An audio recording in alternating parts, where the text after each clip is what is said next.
on DateLine.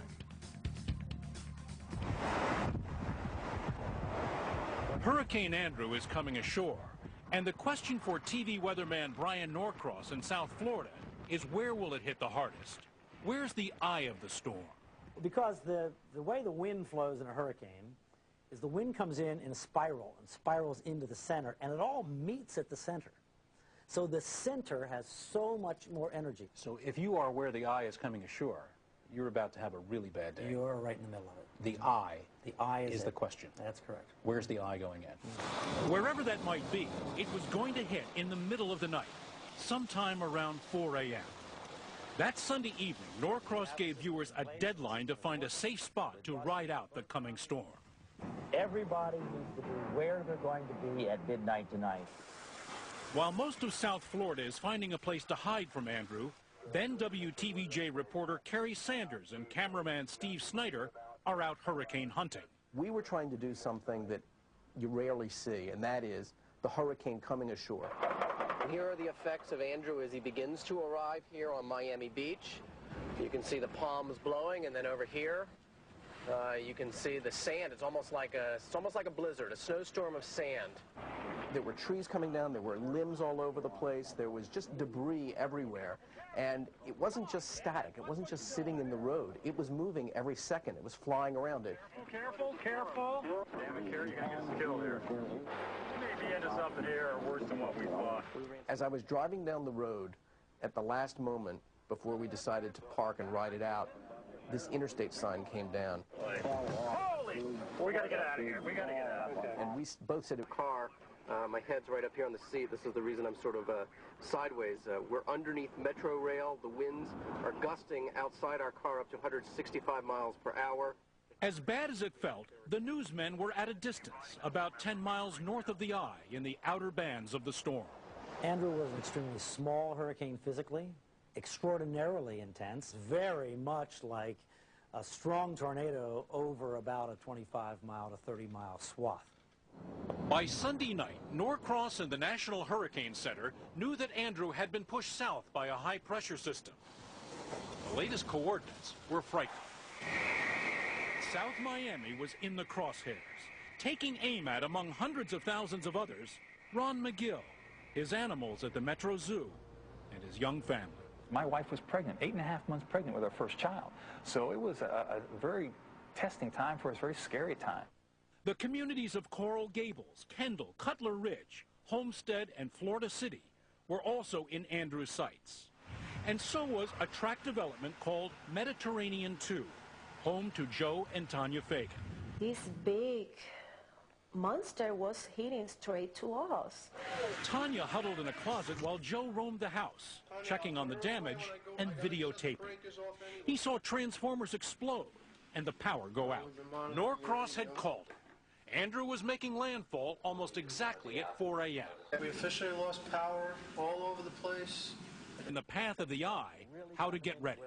I had said to folks, all right, friends, here's what I want you to do. I want you to get a mattress off a bed that'll fit in a closet, because if it comes to it, we're going to get in that closet with that mattress, and we're going to ride this thing out there. Norcross knew he'd have to get to a safe place, too. I said, I think that we need to find a place outside of the studio that we can broadcast from. Clearly, we can hear it outside. Let me see. I'm all wireless. I'll tell you what, maybe, Raphael, you could find a couple batteries. They found this storage area off the side of the studio that subsequently became called the bunker. It actually wasn't much of a bunker at all. It just had a concrete roof on it. This is the safest spot, without a doubt, here at the station.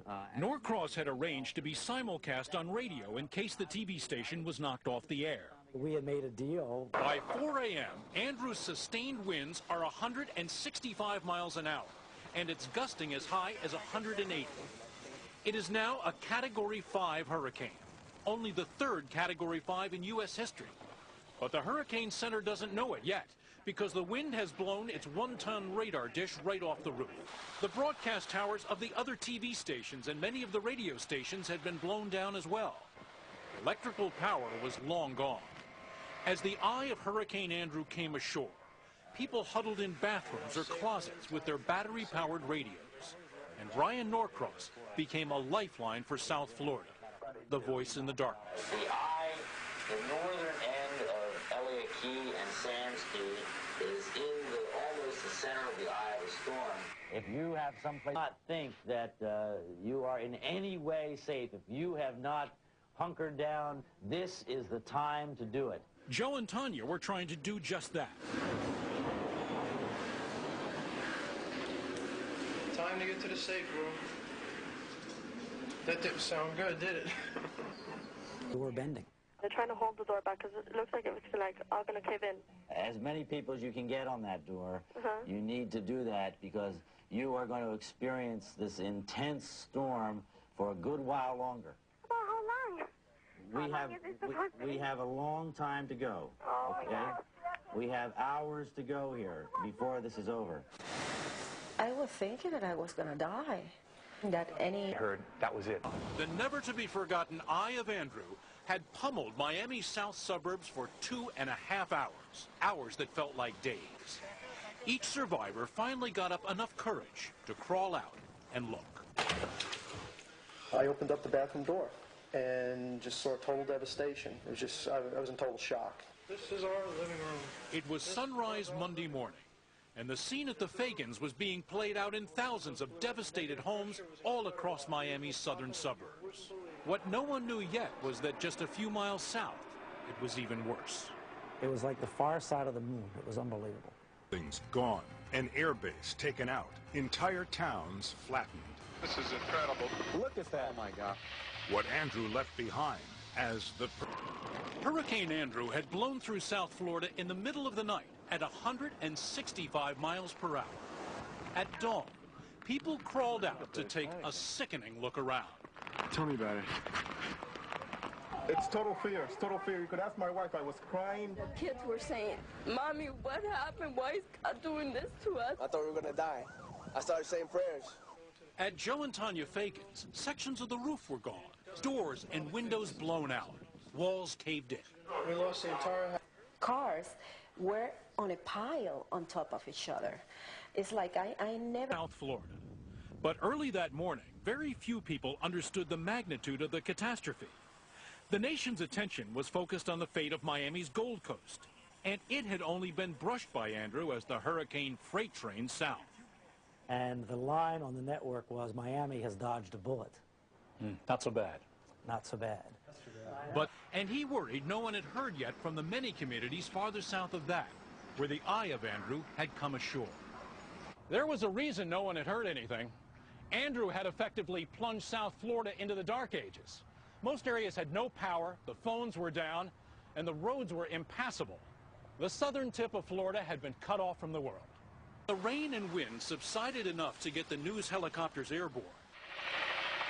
The sheer magnitude of the damage was revealed, and it was stunning.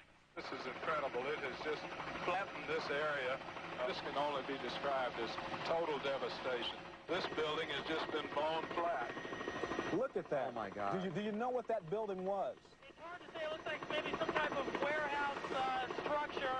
I believe this is the Home Depot of all things. Look at this. I mean, the roofs of the houses are gone. This alone tells you the strength of the storm. It just ripped this house right apart. Reporter Kerry Sanders was on the ground and having trouble believing what he was seeing. So we're radioing back. You're not going to believe what happened here. This is just horrific. Homes have been crushed, roofs have been ripped off, but people seem to be okay. But little did we know that just... The city of Homestead was nailed by the southern pinwheel of Andrew's fury. This here, once a mobile home park. And, it was mind-numbing because you really didn't want to believe what you were looking at, that it could be this bad. Andrew strafed Homestead Air Force Base, its winds ripping up hangars, housing, and even F-16 fighters. That was a hangar for the fighter jets there.